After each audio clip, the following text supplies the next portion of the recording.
Where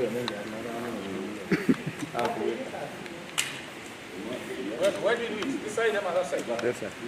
Huh? That side? Yeah. It's very easy. You know, those will be neutral guys. You know, if you bring a guy from Ghana, who does he know? He'll do the right thing, yeah? Yeah.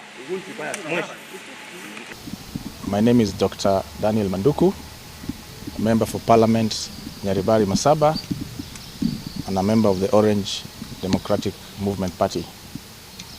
First, I want to pass my condolences to the families and the relatives of those dear children that we lost in the demonstrations that took place on Tuesday.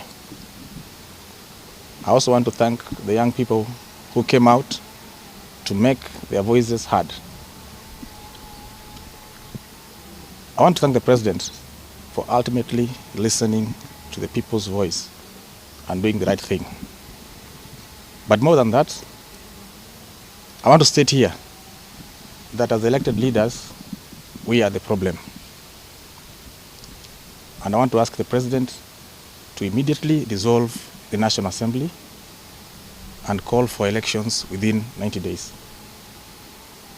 I know people will argue that there is no IEBC, but remember, we are party to many international treaties.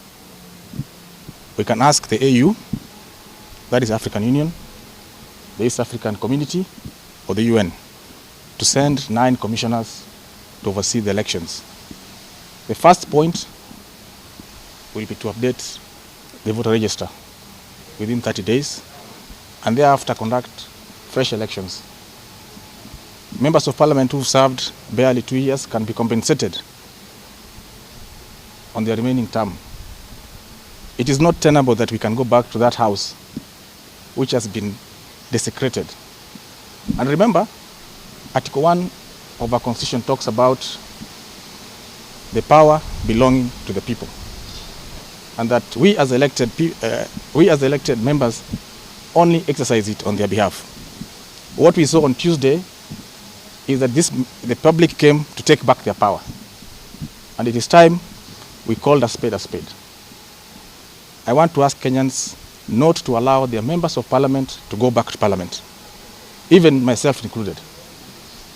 Yesterday, I saw the President reading a statement and his deputy reading a statement a few minutes later. 2 statements that seemed to come from different hands of government. It is my considered view that the government has failed in its duties to protect Kenyans. Further than that, we're asking the President to immediately reconstitute his cabinet and get competent people, and I say competent people, to work for him. Thank you very much.